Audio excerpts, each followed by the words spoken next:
High প্রিয় শিক্ষার্থী বন্ধুরা, 2025 সালের যারা এসএসসি পরীক্ষার্থী আছো, তোমাদের পরীক্ষা অলমোস্ট আর 20 দিন পরে অনুষ্ঠিত হবে। তো আমাদের তৃতীয় অধ্যায় থেকে দেখা যায় প্রতি বছর এমসিকিউ আসে। আজকের ক্লাসে আমরা 5টা এমসিকিউ দেখাবো, 5টা টাইপের প্রশ্ন। এখান থেকে ইনশাআল্লাহ আমরা 2 থেকে 3টে এমসিকিউ অবশ্যই কমন পাবো। তো আমাদের প্রথম এমসিকিউটা এইভাবে পরীক্ষায় খুব আসে, যদি x² - √5x + 1 = 0 হলে 1 = 0 হলে আমাদের বলে x + 1/x এর মান কত। এই প্রশ্নটা যে কতবার পরীক্ষায় আসছে এই টাইপের প্রশ্ন। আমাদের x² - √5x + 1 = 0 হলে x + 1/x এর মান কত। তো এই ধরনের প্রশ্ন সলভ করার জন্য আমরা ফার্স্ট অফ অল দেখো x² - √5x + 1 = 0। আমরা এখানে সর্বোচ্চ পাওয়ার এবং কনস্ট্যান্ট মান, আমি আবার রিপিট করতেছি, সর্বোচ্চ পাওয়ার এবং কনস্ট্যান্ট মানটা বাম পাশে রাখতে হবে। বাকি যে পার্টটা দেওয়া থাকবে এটাকে আমরা ডান পাশে নিয়ে যাব, অর্থাৎ x² + 1 থাকবে বামে আর এইটা ডান দিকে চলে গেলে হয়ে যাবে √5x। এবার আমরা এই পাশে যে কনস্ট্যান্ট মান থাকবে ধ্রুব সংখ্যা, এর সাথে যে চলকটা থাকবে এই চলক দ্বারা সবাইকে ভাগ করব। অর্থাৎ আমরা x² কে x দ্বারা ভাগ করব, 1 কে x দ্বারা ভাগ করব, √5x কে আমরা x দ্বারা ভাগ করব। এখন দেখো যদি একটা করে এখানে x আর x কাটাকাটি করে দাও তাহলে x + 1/x এর মান হবে √5। তাহলে আশা করি বুঝতে পারছো আমাদের x + 1/x এর মান কত হবে বলো তো, √5 হবে। তো এটা ছিল আমাদের আজকের প্রথম প্রশ্ন। এই প্রশ্নটা কিন্তু শর্টকাটও করা যায়।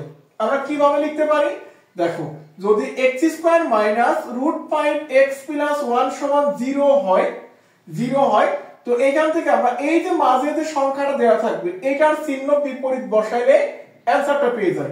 অর্থাৎ আমাদের অ্যানসার হবে x + 1/x সমান কত বলো, √5। x + 1/x সমান কত হবে, √5 হবে। তো এইভাবে আমরা এই প্রশ্নটা সলভ করতে পারি। এরপরে আমাদের 2 নম্বর যে প্রশ্নটা আসে, এটা ছিল আমাদের একটা প্রশ্ন। আমরা দ্বিতীয়ত আমাদের যে প্রশ্ন পরীক্ষায় আসে যে a = √3 + √2 হলে a = √3 + √2 হলে a + 1/a এর মান কত, a + 1/a এর মান কত। তো এই টাইপের প্রশ্নগুলো কিভাবে সলভ করে, তো প্রথমে আমাদের দেওয়া আছে এর মান কত বলো, √3 + √2। আমরা এটাকে 1/a এর মান বের করে নেব।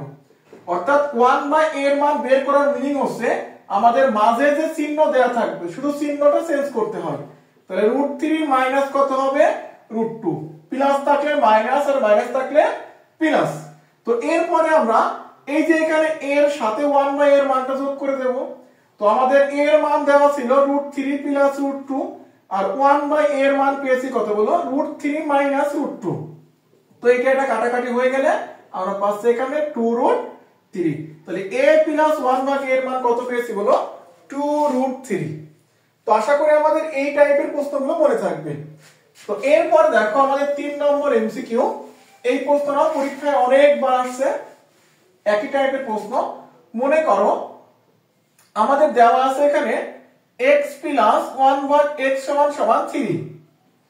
x + 1/x = 3 হলে তোমার বলছে যে x - 1/x এর মান কত, x - 1/x এর মান কত। তো তাহলে আমরা এই প্রশ্নগুলো কিভাবে সলভ করব, তোমার এখানে সব সময় মাথায় রাখতে হবে আমাদের যদি দেওয়া থাকে প্লাস আর শেষে মাইনাস, বা দেওয়া আছে মাইনাস শেষে প্লাস, যদি এইভাবে বিপরীত চিহ্ন হয় তাহলে আমাদের এই যে সূত্র বসাইতে হয়, a - b হোল স্কয়ার অথবা a + b হোল স্কয়ার। এই দুইটার যে অনুসিদ্ধান্ত চাবে সেটা বসাইলে হয়ে যাবে।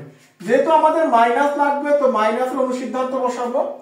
তো আমরা জানি a - b হোল স্কয়ার সমান a + b whole square - 4ab। দেখো এখানে কাটাকাটি হয়ে থাকছে কত, 9 - 4 = 5। এই দেখো আমাদের आंसर হয়ে গেছে।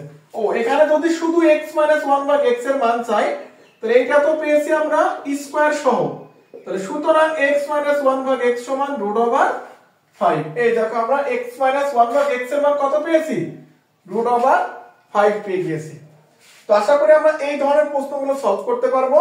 অর্থাৎ প্লাস বা মাইনাস যদি অপোজিট চিহ্ন চাই তাহলে দুইটার যে কোনো একটা অনুসিদ্ধান্ত প্রশ্নের সাথে মিল করে বসাইতে পারলেই হয়ে যাবে।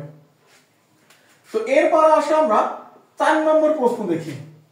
দেখো আমাদের 4 নম্বর প্রশ্নে এই প্রশ্নগুলো আসে নরমালি, যেখানে বলতেছে যে x⁴ মাইনাস √5 বা এখানে √3 দাও, √3x² প্লাস 1 সমান 0। এইখানে বললো যে x² প্লাস 1 ভাগ x² এর মান কত? কিসের মান চেয়েছে বলো? x² প্লাস 1 ভাগ x² এর মান বের করতে হবে। তো আমাদের সেম কাজ, আমরা সর্বোচ্চ পাওয়ার এবং কনস্ট্যান্ট মান বামে রেখে বাকিটাকে আমরা ডান পাশে পাঠিয়ে দেব। এরপর এখানে যে চলক থাকবে চলক দ্বারা ভাগ করব, তাহলে আমাদের চলে আসবে x² প্লাস 1 ভাগ x² সমান √3। অর্থাৎ প্রথমে যে ম্যাথটা করিয়েছি এটার ক্ষেত্রে কিন্তু সেম ম্যাথ। তো এই পর্যন্ত আশা করি আমরা করতে পারবো। তো এটা ছিল আমাদের 4 নম্বর প্রশ্ন। তাহলে আমরা 1 2 3 4 এই 4টা টাইপ দেখিয়েছি। তো এই 4টা টাইপের প্রশ্ন আমরা বাসায় ভালো করে প্র্যাকটিস করতে পারি তো অবশ্যই এখান থেকে আমরা একটা বা দুইটা এমসিকিউ ইনশাআল্লাহ কমন পাবো। তো আজকের মতো এই পর্যন্তই। আমরা আগামী ক্লাসে চেষ্টা করব সূচক লগারিদমের আরো 5টা এমসিকিউ দেওয়ার, যেখান থেকে আমরা একটা বা দুইটা এমসিকিউ কমন পেতে পারি।